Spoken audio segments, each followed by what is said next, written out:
The December morning arrived with a gentle snowfall that dusted the windows of Adelaide Cottage like powdered sugar on a Christmas cake. 10-year-old Prince George stirred first, his internal clock always the most reliable of the three siblings. The house held that special Christmas morning silence, where even the usual sounds seemed muffled by anticipation and wonder. George padded quietly to the window, his bare feet making soft sounds on the wooden floor. Outside, the grounds of Windsor looked like a winter wonderland, with snow covering the ancient oak trees and creating perfect footprints from the early morning deer. He pressed his nose against the cool glass, watching his breath fog the window as he traced patterns with his finger. The excitement in his chest felt like butterflies dancing. Christmas had always been special in their family, but this year felt different somehow. Maybe it was because Charlotte had finally stopped believing in Father Christmas, or because Louis was old enough to really understand the magic, or maybe it was simply because they were all together again after a busy autumn filled with royal duties and school activities. A soft knock at his bedroom door interrupted his thoughts. "George," came his mother's gentle voice. Princess Catherine stepped into the room, already dressed in a cozy cream sweater and dark jeans, her hair pulled back in a simple ponytail. "Ready for Christmas morning?" George turned from the window, his eyes bright with excitement. "Is everyone else awake?" "Charlotte's been up for 20 minutes, pacing in her room and pretending to read," Catherine laughed softly. "And Louis has been asking every 5 minutes if it's time yet. I think we can safely say the household is ready." They made their way down the hallway together, George's anticipation growing with each step. The cottage felt warm and inviting, filled with the scent of cinnamon and pine from the Christmas tree. As they approached the sitting room, they could hear Louis's excited whispers and Charlotte's attempt to maintain her newfound maturity. The sitting room had been transformed overnight. The Christmas tree, which George and his siblings had helped decorate weeks earlier, stood majestically in the corner, its lights twinkling like captured stars. Beneath it, presents had appeared as if by magic, wrapped in beautiful papers of deep red, forest green, and shimmering gold. But what caught George's attention immediately were 3 special packages that seemed to glow with their own inner light. They were wrapped differently from the others, in handmade paper that looked like it had been painted with watercolors.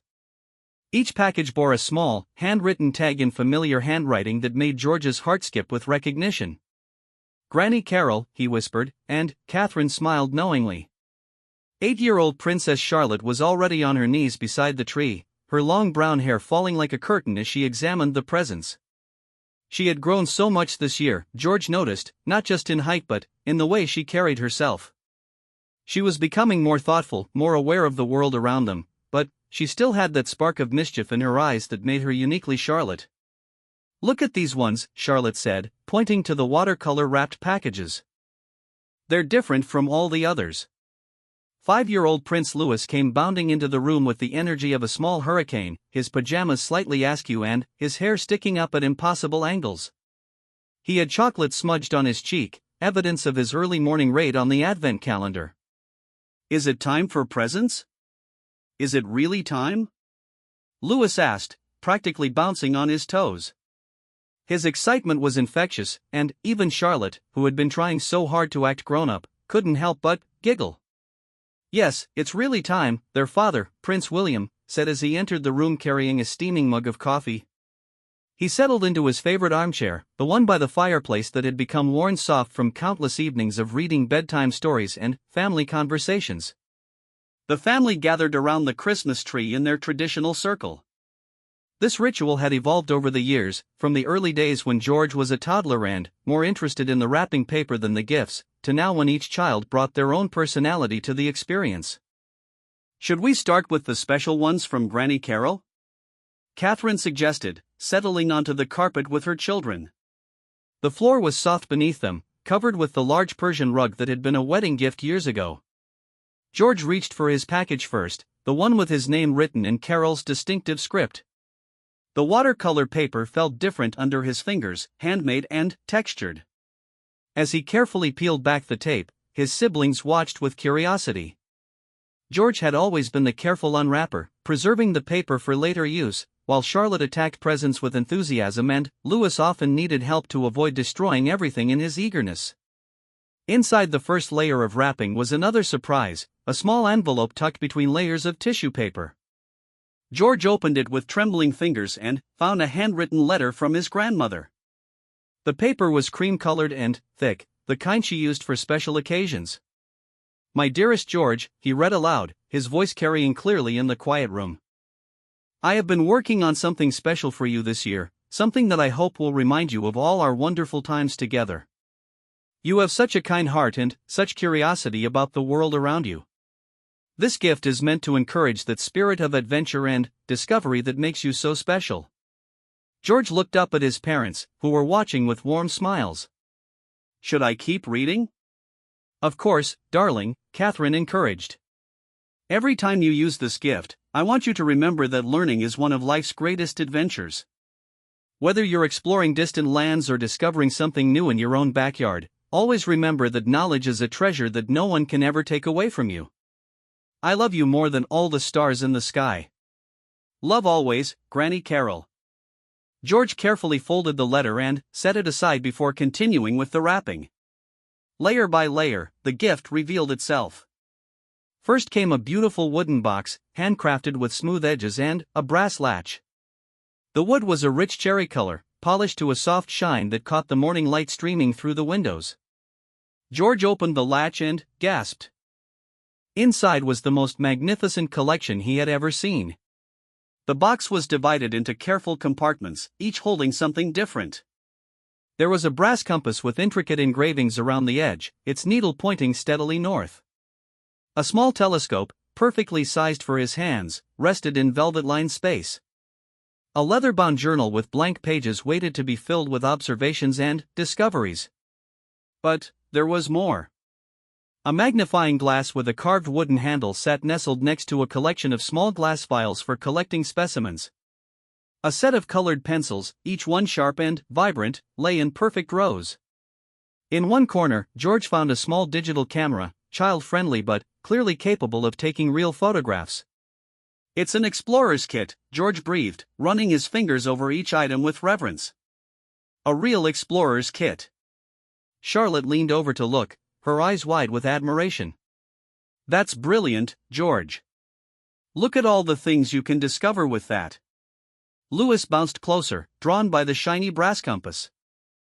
"What does this do?" "It tells you which way is north," George explained, already slipping into his role as the helpful older brother. "So you never get lost when you're exploring." William leaned forward from his chair, clearly impressed by the thoughtfulness of the gift. "Your Granny Carole knows you very well, doesn't she?" George nodded, still examining each item in the kit. Already his mind was racing with possibilities. He could explore the gardens at Windsor, document the wildlife, take photographs of interesting plants and insects. He could create maps of secret places and write stories about his discoveries. "There's something else in here," George said, reaching into a hidden compartment at the bottom of the box. He pulled out a small, leather-bound book that looked very old and well-loved. "Adventures in My Own Backyard," he read from the cover. Opening it carefully, he found that it was filled with his grandmother's handwriting, documenting her own childhood explorations. There were pressed flowers between the pages, sketches of birds and insects, maps of imaginary kingdoms she had created in her own garden. She made this when she was a little girl, George realized, his voice filled with wonder.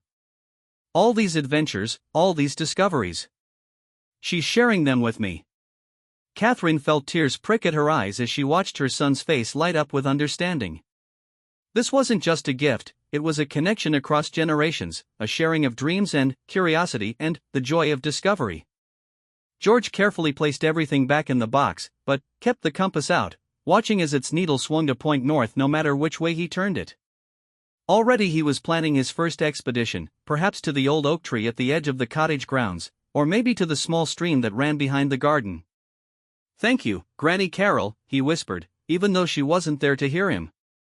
Somehow, George felt certain that she would know anyway, that the love and thoughtfulness that had gone into this gift had created a connection that transcended physical distance. Charlotte was reaching for her own special package now, her fingers tracing the watercolor paper with growing excitement. The morning was still young, and there were more surprises waiting to be discovered.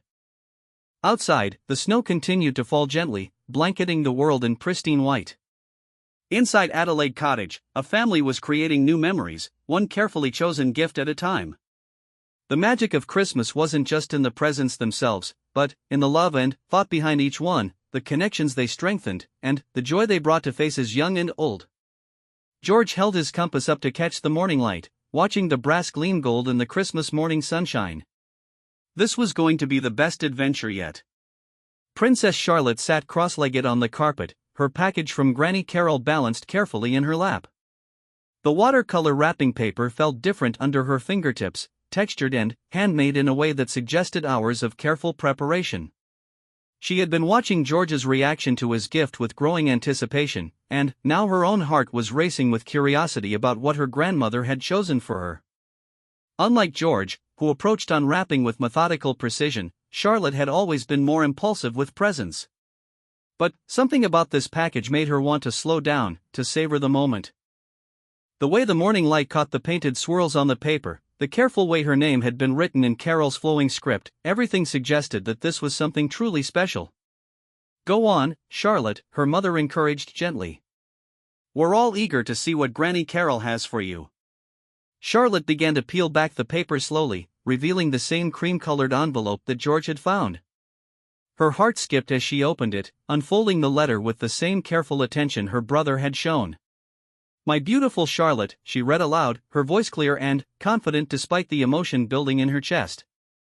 "You have such an artist's eye, always seeing the beauty in everything around you. I've watched you sketch flowers in the garden, arrange your toys with such care, and create little scenes that tell stories without words." Charlotte paused, looking up at her family. She hadn't realized that anyone had noticed her quiet artistic moments, the time she spent arranging her dolls in elaborate tableaus or the afternoon she had spent trying to draw the perfect rose from her mother's garden. She continued reading. "This gift is meant to help you capture and create all the beauty you see in the world. Art isn't just about making pretty pictures, my darling. It's about expressing your feelings, telling your stories, and sharing your unique way of seeing the world with others." The letter went on, but Charlotte found her eyes filling with tears of joy. How had Granny Carole known? How had she understood so perfectly this secret dream that Charlotte had barely admitted to herself? Art can be your companion when you're happy, helping you celebrate life's joyful moments. It can comfort you when you're sad, giving you a way to work through difficult feelings. Most importantly, it can help you remember that there is beauty everywhere if you just take the time to look for it. I love watching you grow into the thoughtful, creative young woman you're becoming. Love always, Granny Carole. Charlotte folded the letter carefully, her hands trembling slightly with excitement. The paper crinkled softly as she continued unwrapping, layer by layer revealing what was inside. First came a beautiful wooden art box, larger than George's Explorer kit but crafted with the same attention to detail. The wood was a warm honey color, and when Charlotte opened the brass latches, the lid lifted to reveal a treasure trove that took her breath away. The box had multiple levels that folded out like a blooming flower. The top level held an array of colored pencils unlike any she had ever seen, not just the basic colors, but subtle shades of rose and lavender, forest green and ocean blue, warm gold and soft silver. Each pencil was perfectly sharpened and labeled with names that sounded like poetry: sunset coral, morning mist, autumn whisper. The second level revealed watercolor paints in tiny porcelain wells, each color looking like a jewel. There were brushes of different sizes, from tiny detail brushes no bigger than an eyelash to broad, soft brushes perfect for painting skies and landscapes. A small water container fit perfectly into a designated spot, along with natural sponges and soft cloths for blending and texturing. But the third level made Charlotte gasp with delight. It contained the most beautiful sketchbook she had ever seen, bound in soft leather with thick, cream-colored pages. There were different types of paper, smooth for detailed pencil work, textured for pastels, and special watercolor paper that would hold paint without bleeding or warping. "Oh my goodness," Charlotte whispered, running her fingers over the smooth leather cover of one of the sketchbooks. "This is incredible." But there was still more to discover. Hidden in a secret compartment at the bottom of the box, Charlotte found a collection of items that showed just how well her grandmother understood her artistic soul. There were pressed flowers between sheets of wax paper, their colors still vibrant despite being preserved. Small tubes of gold and silver leaf for adding special touches to artwork. A set of charcoal sticks wrapped in soft cloth. Even a small palette knife for mixing colors and creating interesting textures. Louis scooted closer, his eyes wide with fascination. "Can you paint a picture of me, Charlotte?" Charlotte laughed, her heart so full of joy it felt like it might burst. "I can paint anything now, Louis. Anything at all." Prince William leaned forward to examine the art supplies, clearly impressed by the quality and thoughtfulness of each item.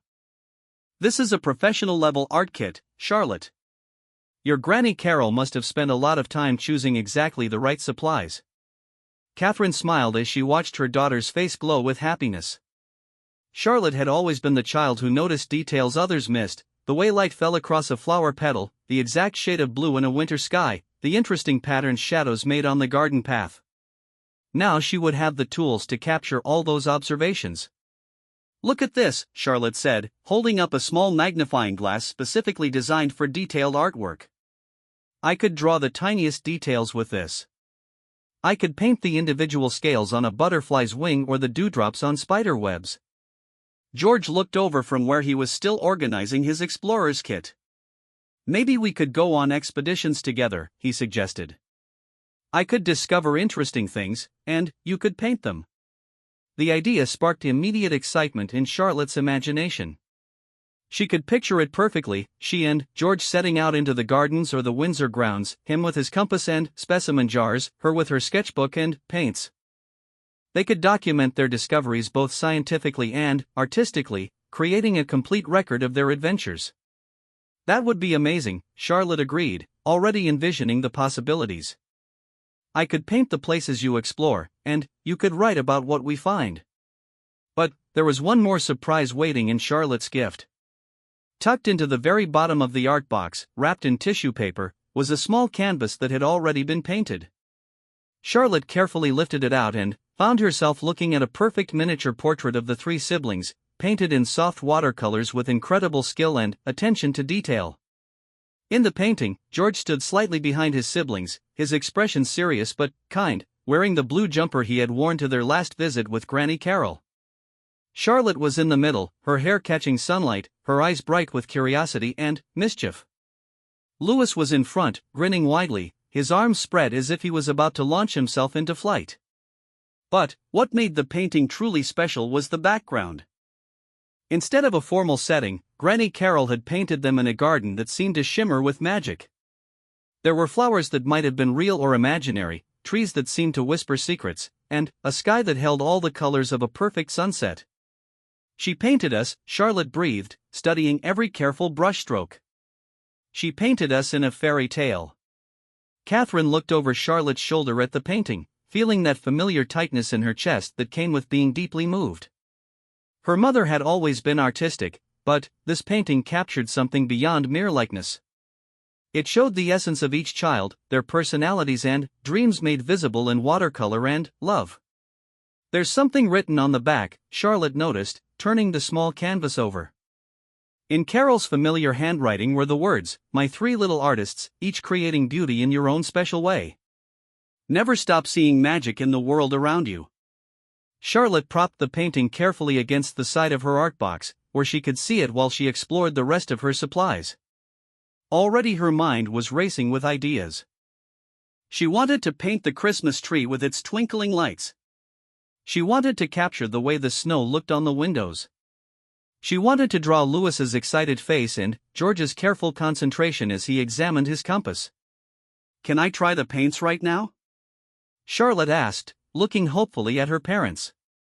"After breakfast," Catherine promised. "But, yes, we'll set up a little art station for you, and you can paint to your heart's content." Charlotte carefully closed the art box, running her hands over its smooth surface. She couldn't wait to explore every supply, to experiment with mixing colors and trying different techniques. But, more than that, she felt understood in a way she never had before. Someone had seen her artistic spirit and nurtured it with exactly the right tools and encouragement. The morning light had grown stronger, streaming through the sitting room windows and casting everything in a warm golden glow.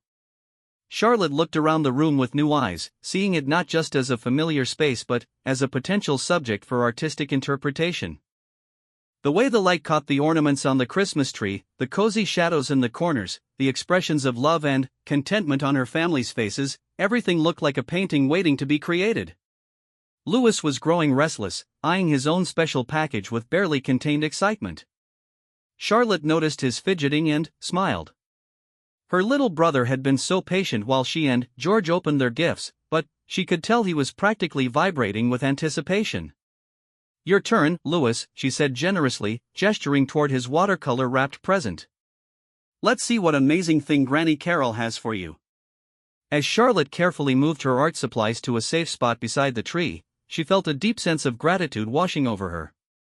This wasn't just about receiving beautiful art supplies, though they were certainly wonderful. This was about feeling seen and understood, about having her dreams recognized and encouraged. It was about knowing that someone believed in her artistic vision enough to provide her with the tools to pursue it. The magic of Christmas morning was far from over, and Charlotte found herself looking forward to many more moments like this, quiet times when she could lose herself in creating something beautiful, afternoons spent painting with her brothers, and the joy of sharing her artistic discoveries with people who loved and supported her dreams. Outside, the snow continued to fall, each flake unique and beautiful, just like the artistic vision Charlotte was ready to bring to life. 5-year-old Prince Louis had been remarkably patient for a child his age, watching his older siblings open their special gifts from Granny Carole with wide-eyed fascination. But now, as Charlotte carefully arranged her art supplies beside the Christmas tree, Louis could barely contain his excitement any longer. His small hands were practically shaking as he reached for his own watercolor-wrapped package, the anticipation written clearly across his cherubic face. Louis had always been the most energetic of the three siblings, the one who filled every room with laughter and movement. Where George was thoughtful and Charlotte was observant, Louis was pure joy in motion. He sang made-up songs while playing with his toys, drummed on every surface he could find, and had an uncanny ability to find rhythm in the most ordinary sounds, the tick of a clock, the drip of a faucet, even the crunch of leaves under his feet during autumn walks. "Finally, finally, finally!" Louis exclaimed, bouncing on his knees as he positioned the package in front of him. The watercolor wrapping paper seemed to shimmer in the Christmas morning light, painted with swirls of blue and gold that reminded everyone of musical notes dancing across a staff. Like his siblings, Louis found the cream-colored envelope nestled within the first layer of wrapping. His reading was still developing, so he looked hopefully at his mother. "Will you help me with the letter, Mummy?" Catherine settled beside him on the carpet, smoothing his unruly hair as she took the letter. "Of course, darling. Let's see what Granny Carole has written for you." She began to read aloud, her voice warm and gentle. "My dearest Louis, my little musician who brings songs and laughter wherever you go. Even when you were tiny, you seemed to hear music that the rest of us couldn't quite catch. You would clap along to rhythms only you could hear, and hum little tunes that sounded like pure happiness." Louis wiggled with delight, recognizing himself in his grandmother's words. It was true, he did hear music everywhere, in everything. Sometimes it felt like the whole world was singing to him in a special language only he understood. Catherine continued reading. "Music is one of the most magical things in the world, Louis. It can make you feel brave when you're scared, happy when you're sad, and excited when you want to celebrate. Music brings people together and helps them share feelings even when they don't have the right words." The letter went on to explain that music was a gift to be shared, a way of spreading joy to others just as Louis naturally did with his bright smile and infectious laughter. Carole wrote about how proud she was of Louis's natural musical instincts and how she hoped this gift would help him explore and develop his talents. "I can't wait to hear all the beautiful songs you'll create and play. Remember, the most important thing about music isn't being perfect, it's having fun and expressing your heart. I love you to the moon and back, my sweet boy.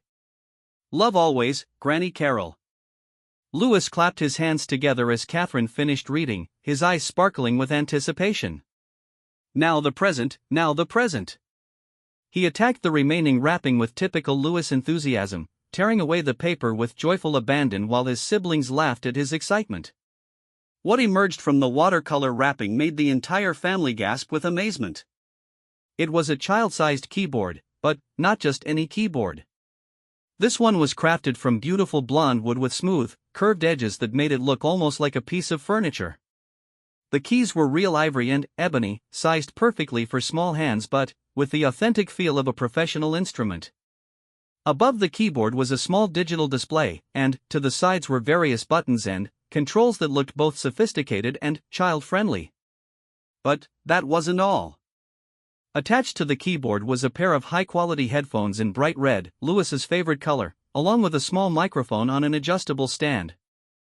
The whole setup looked professional yet perfectly suited for a 5-year-old's adventures in music. "It's a real piano," Lewis exclaimed, running his hands over the smooth wooden surface. "A real one, just my size." Prince William leaned forward to examine the instrument more closely. "This is incredible craftsmanship," he murmured. "Look at the attention to detail in the woodwork." As Lewis explored his new keyboard, he discovered even more surprises. There was a small bench that matched the instrument perfectly, with storage inside filled with music books designed for beginners.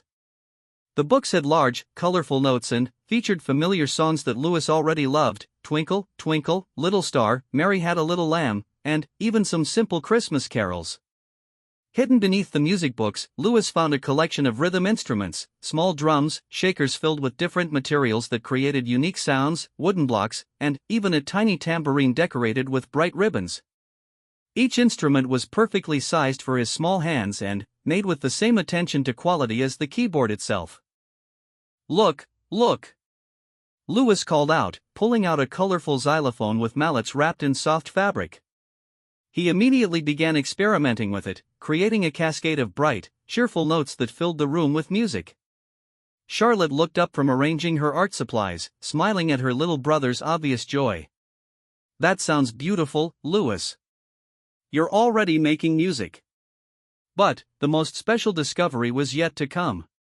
At the very bottom of the keyboard's storage compartment, Lewis found a small device that looked like a tiny recording studio. It was designed specifically for children, with big, colorful buttons and a simple display that showed sound waves dancing across the screen. "What's this one do?" Lewis asked, holding up the device with curiosity.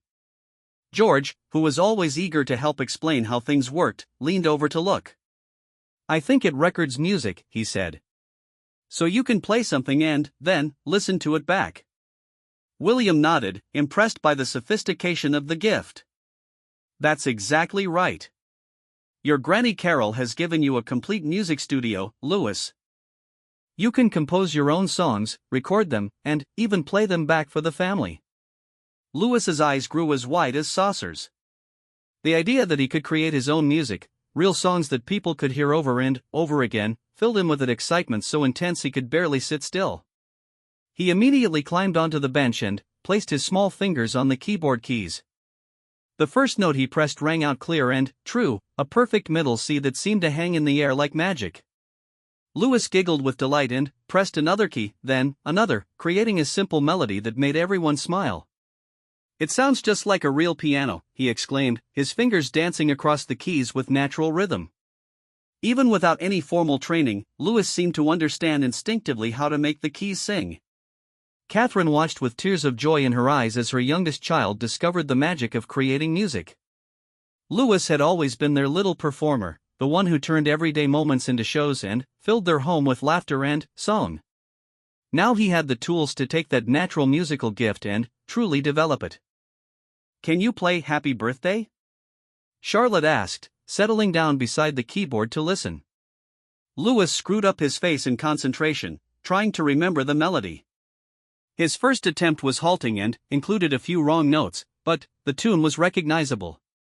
By his second try, he was playing it more confidently, and by the third, he was adding his own little flourishes and variations that made the familiar song sound fresh and new. "That's wonderful, Lewis," George praised, genuinely impressed by his little brother's natural ability. "You're already better at piano than I would be." The recording device fascinated Lewis almost as much as the keyboard itself. With help from his father, he figured out how to press the red record button and capture his playing. When they played it back, Lewis squealed with delight at hearing his own music coming through the speakers. "I'm on the radio," he announced proudly. "I'm a real musician on the radio." Prince William couldn't help but laugh at his son's enthusiasm. "You certainly are, Louis. Maybe we should start planning your first concert." The idea of giving a concert sent Louis into a frenzy of excitement. He immediately began planning an elaborate show for the family, complete with costumes and special lighting. In his imagination, the sitting room at Adelaide Cottage transformed into a grand concert hall where he would perform his compositions for audiences of adoring fans. But what touched everyone most deeply was watching Louis naturally begin to include his siblings in his musical adventures. He asked Charlotte if she could paint pictures to go with his songs, creating a multimedia artistic experience. He invited George to use his new compass to help compose adventure music that could soundtrack their future explorations. "We could make a song about finding treasure," Louis suggested enthusiastically. "And Charlotte could paint a picture of pirates, and George could use his compass to show them where to go." The collaborative spirit that emerged from their individual gifts was exactly what Carole had hoped for when she chose each present. Rather than creating separate interests that might divide the siblings, she had given them tools that encouraged them to share their talents and support each other's dreams. As the morning progressed, Louis's natural showmanship began to emerge in full force. He discovered that the keyboard had different sound settings. He could make it sound like a piano, an organ, or even different instruments like violins and trumpets. Each new sound sent him into fits of giggles as he experimented with creating different moods and styles of music. The headphones became another source of fascination. When Louis put them on, he could hear his music in perfect clarity without disturbing anyone else. But, more importantly to him, the headphones made him feel like a real professional musician, someone important and talented who took his craft seriously. "Look at me," he called out, adjusting the headphones and striking a pose at the keyboard. "I'm like the piano players on television." Catherine captured the moment with her phone, knowing that this Christmas morning would become a treasured memory for years to come. There was something magical about watching her children discover their passions, seeing them light up with the joy of finding something that spoke directly to their hearts. The small microphone proved to be another wonderful addition to Louis's musical setup. Though he was too young to understand all its technical capabilities, he instinctively knew it was for singing. He began making up songs on the spot, singing about Christmas morning, about snow falling outside, about how much he loved his family. His impromptu compositions were pure Louis, joyful, innocent, and filled with the simple happiness that came so naturally to him. The lyrics might not have rhymed perfectly, and the melodies might have wandered in unexpected directions, but every note was infused with genuine emotion and childlike wonder. As the Christmas morning continued to unfold, it became clear that Carole's gifts were more than just presents. They were invitations to explore, to create, and to discover the unique talents that made each child special. For Louis, the keyboard and recording equipment weren't just toys, they were the beginning of a musical journey that would bring joy not only to him but to everyone around him. The sound of Louis's laughter mixed with the gentle notes of his keyboard filled Adelaide Cottage with the perfect soundtrack for Christmas morning, a melody of love, discovery, and the endless possibilities that lay ahead. The sitting room at Adelaide Cottage had transformed into something extraordinary. Where once there had been a peaceful Christmas morning scene, now there was a buzz of creative energy that seemed to pulse through the very air.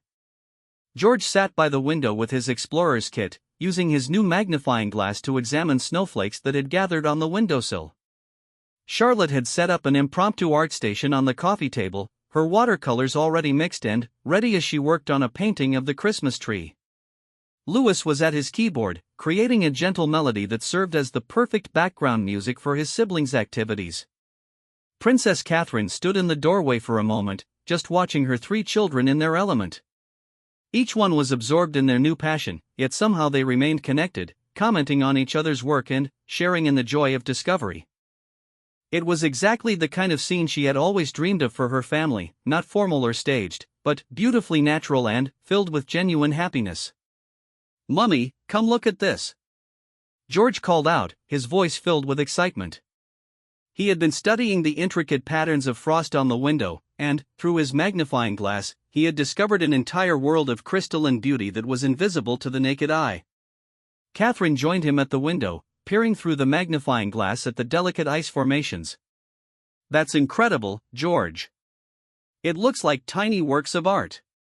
Each snowflake is completely different, George observed, his scientific mind already working to understand what he was seeing. And the frost makes patterns like Charlotte's paintings, but it's all natural. Charlotte looked up from her watercolors, her face brightened with interest. Really? Can I see? George carefully handed over the magnifying glass, showing Charlotte how to position it for the best view of the frost patterns. Charlotte gasped with delight as she saw the intricate designs revealed through the lens. It's like nature is an artist too, she murmured, studying the delicate crystalline structures. Look how the ice makes these perfect geometric shapes, but they're all slightly different, like someone drew them by hand. The observation sparked an immediate idea in Charlotte's artistic mind. She hurried back to her watercolors and began experimenting with ways to capture the organic geometry of the frost patterns. Using her finest brush, she started painting delicate, interconnected crystals that seemed to grow across the paper like real frost spreading across a window. Louis had been listening to his siblings' conversation while continuing to play soft melodies on his keyboard. The combination of their voices and his music created an atmosphere of collaborative creativity that felt almost magical. Suddenly, he had an inspiration of his own. I can make snow music, Louis announced, adjusting the settings on his keyboard to create sounds that tinkled and sparkled like falling snow. The gentle, crystalline notes perfectly complemented Charlotte's frost painting and George's scientific observations. Prince William, who had been quietly reading in his armchair while keeping an eye on the children's activities, looked up with a smile. Are you three creating some kind of collaborative masterpiece? George turned from the window with excitement. We're all studying the same thing but in different ways. I'm examining how the ice crystals form, Charlotte's painting them, and Louis is making music that sounds like them. The realization that they were all exploring the same natural phenomenon from their unique perspectives filled the children with a sense of wonder and connection. It was as if their grandmother's gifts had not only given them individual talents to explore but had also created a way for them to share and enhance each other's discoveries. What if we made a whole project together? Charlotte suggested, her paintbrush poised thoughtfully in the air. George could write about what he discovers, I could illustrate it, and Louis could compose music to go with it. The idea caught fire immediately. Louis began playing a more elaborate melody, one that captured the feeling of a winter morning filled with discovery and wonder. George started making notes in his explorer's journal about the frost patterns, the way light refracted through the ice, and the scientific principles behind crystal formation. Charlotte continued painting, but now with the conscious intention of creating illustrations that would complement George's observations and Louis's musical compositions. Catherine watched this spontaneous collaboration develop with amazement. She had hoped that Carole's gifts would bring joy to each child individually, but she hadn't expected them to create such natural opportunities for the siblings to work together and support each other's interests. You know, Catherine said, settling onto the floor beside Charlotte's art station, your Granny Carole would be absolutely thrilled to see what you're doing right now. Do you think she knew we would work together like this? George asked, looking up from his journal where he was carefully sketching the geometric patterns he had observed through his magnifying glass. I think she hoped you might, Catherine replied. Your grandmother is very wise about understanding people and what makes them happy. She probably knew that your individual talents would naturally complement each other. The mention of their grandmother brought a warm feeling to the room. Though Carole wasn't physically present for this Christmas morning, her love and thoughtfulness were evident in every aspect of their activities. Each gift had been chosen not just for the individual child but with an understanding of how it would fit into the larger family dynamic. Louis suddenly stopped playing and looked up with a serious expression. I want to call Granny Carole and play her my music. The innocent request touched everyone's hearts. Catherine glanced at William, who nodded with a smile. I think that's a wonderful idea, Louis. But first, why don't we finish your snow project? Then, we can call her and share everything you've all created together. The next hour passed in a blur of focused creativity. George made detailed observations about ice crystal formation, noting the temperature conditions and the way different surfaces affected the patterns. He even used his small camera to take photographs, creating a scientific documentation that would have impressed researchers twice his age. Charlotte's painting evolved into something truly beautiful. She had captured not just the visual appearance of the frost patterns but somehow managed to convey the sense of wonder and discovery they had all felt while examining them. Her use of color was subtle and sophisticated, with pale blues and silvers that seemed to shimmer on the paper just like real ice. Lewis's musical composition grew more complex as he experimented with different sounds and rhythms. He discovered that by layering different instrumental voices on his keyboard, he could create something that truly sounded like winter morning, the gentle whisper of falling snow, the crisp crack of ice forming, the peaceful silence that comes with fresh snowfall. As they worked, the children naturally began to give each other feedback and suggestions. George showed Charlotte specific details she might want to include in her painting. Charlotte helped Lewis think about how colors might translate into musical tones. Lewis's music provided a rhythmic structure that helped George organize his written observations. The collaboration was completely organic, growing out of their genuine interest in each other's work and their shared excitement about the natural phenomena they were exploring together. There was no competition or jealousy, only a shared sense of discovery and the joy of creating something beautiful as a team. When they finally felt ready to share their project, Catherine helped them set up a proper presentation area. They arranged George's journal, photographs, and collected specimens on one side, Charlotte's painting in the center, and Lewis's keyboard where he could perform his composition. The result looked like a professional multimedia exhibition created by a team of expert artists and scientists. Before we call Granny Carole, William suggested, "Why don't you present your snow project to us? We can be your first audience." The children lined up beside their display with obvious pride. George began by explaining his scientific observations, pointing out the different types of crystal formations he had identified and the conditions that created them. His presentation was clear and enthusiastic, showing his natural ability to share knowledge in an engaging way. Charlotte then guided everyone through her painting, explaining how she had tried to capture not just the appearance of the frost but the feeling of discovering its hidden beauty. Her artistic interpretation brought emotional depth to George's scientific observations, showing how art and science could work together to create a more complete understanding. Finally, Lewis performed his winter morning composition, his small fingers dancing across the keyboard with confidence and joy. The music perfectly captured the wonder and magic of their shared discovery, providing an emotional soundtrack that brought the entire project to life. When they finished their presentation, both William and Catherine were genuinely moved by what their children had accomplished. This wasn't just playing with new toys or showing off individual talents. This was collaborative creativity at its finest, demonstrating how different perspectives and skills could combine to create something far greater than the sum of its parts. "That was absolutely incredible," Catherine said, her voice thick with emotion. "I'm so proud of how you worked together and supported each other's strengths." "Can we call Granny Carole now?" Lewis asked, bouncing on his toes with excitement. "I want to play her our song and show her George's pictures and Charlotte's painting." Catherine glanced at the clock and smiled. "I think that's perfect timing. She should be finishing her Christmas morning tea right about now." As they gathered around the phone to make the call, each child holding some aspect of their collaborative project, the sitting room felt filled with a special kind of magic. It was the magic that comes from discovering your passions, sharing them with people you love, and realizing that the best gifts aren't just things you receive but the creativity, connection, and joy you create with them. The snow continued falling outside Adelaide Cottage, but inside, three siblings had discovered something even more beautiful than winter's natural artistry. They had found the joy of creating together, of supporting each other's dreams, and of turning individual gifts into shared adventures that would become cherished family memories for years to come. The phone rang once, then twice, and then came the warm, familiar voice of Granny Carole, ready to hear all about the magical Christmas morning her thoughtful gifts had helped create.